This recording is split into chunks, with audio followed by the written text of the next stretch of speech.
The neighborhood of Maestría is more than the square of Pintures de la Gasulla. It is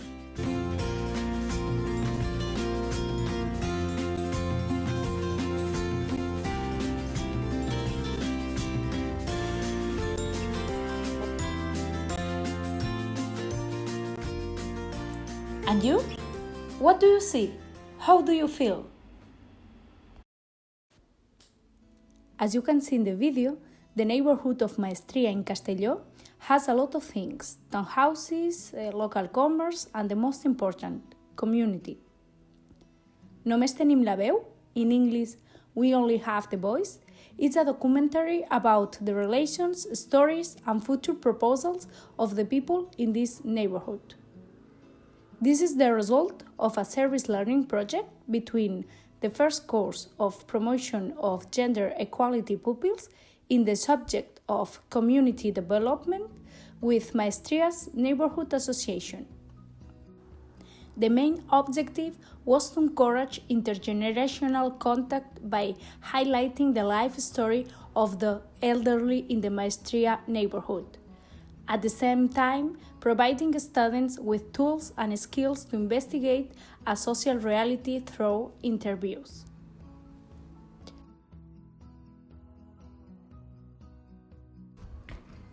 The first steps of the project started a year before.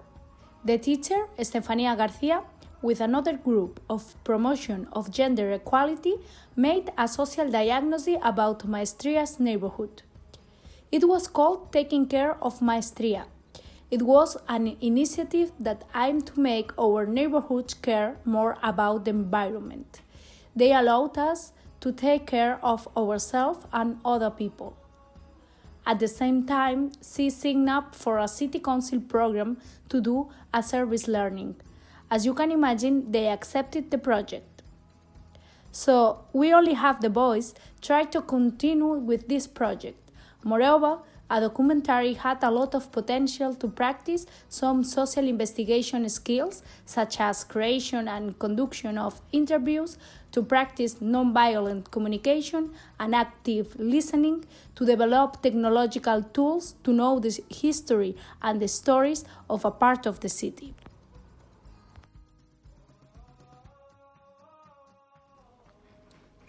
During the process, there were some workshops to help pupils to investigate and create content. The first one, Recover the Voices to Know Our History. This was about learning the basis of narrative biographical research. They elaborated the interview guides with the objective of exploring the life history of the interviewed elders on their personal experience in the neighborhood. The second was more practical. We had an audiovisual studio in the pocket. During this workshop, who was carried on by an audiovisual technician, the aim was learning how to take advantage of their mobile phone in order to make quality image and sound recording. They attended 2 workshops. The first one, what is the documentary genre, and the second one, My Mobile, an audiovisual studio, plans, adjustment, color and sound.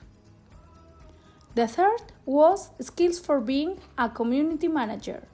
Collaborating with the subject Social Participation of Women, they learned how to use social networks. As a consequence, they create content to publish and organized a broadcast schedule. At this time, they were also making interviews and recording. They interviewed and recorded people of all ages from the neighborhood. To conduct the interviews, the students were divided into tasks. Interviews were conducted in pairs. One person was the main talker and the other person was in charge of the technical part, sound and image. Also, they were supported by an audiovisual technician there and the teacher. Finally, the audiovisual technician made the video montage. Firstly, pupils were intended to participate in this, but in the end there was no time. Also, the documentary projection was supposed to take place in the neighborhood's main square, However, because of the coronavirus pandemic, the premiere was online. To evaluate this project, we used several techniques. With the students, there was a pre- and post-questionnaire to evaluate their audiovisual skills and a participative evaluation to know the pros and cons of the project. Also, there was a final questionnaire for the interviewed people. At this point, we want to share with you some clips of the documentary. Interview people talk about the past, the present, and the future of Maestria's neighborhood. Without a doubt, it was worth it.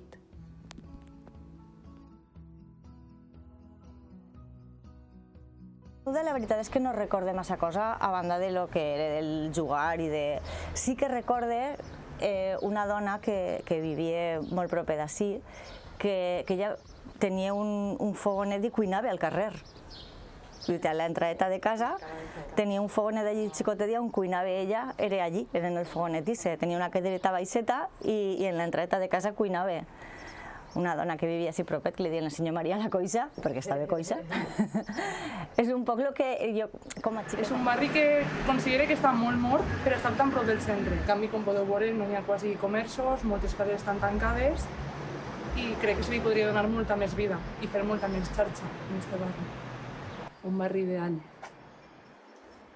Un barri on tingué aquests punts de trobada i tingué ganes, potser d'eixir i quedar-me simplement al barri, no pensar ja me'n vaig a un altre, aprendre alguna cosa, etc. Rafa, Nati... Nieves, tenemos a la farmacia de Arturo también, la verdulería de Luis también, que está más abajo. Claudia, que es la mejor amiga. Pues conozco a Javi, conozco a Vicente, conozco a Julián. Davant viu Paco, al l'altre cantó viu Susana, al costat Kika. Tengo muy buena amistad con Manoli, con las chicas de la peluquería, con Vero, con Arantxa, con Elena. Mi vecina Sole, que es una señora mayor que vive en la calle Oliva, detrás, muy maja. Mi vecina Elena. Paquita, sí que me acuerdo de Paquita. Hombre, si ja podem entrar en Juan, en Maria... La meva veïna d'enfront de casa, Josefa, Manolo, Estefania, que la veig 10 vas a peres perquè tampoc està mai a cap puesto.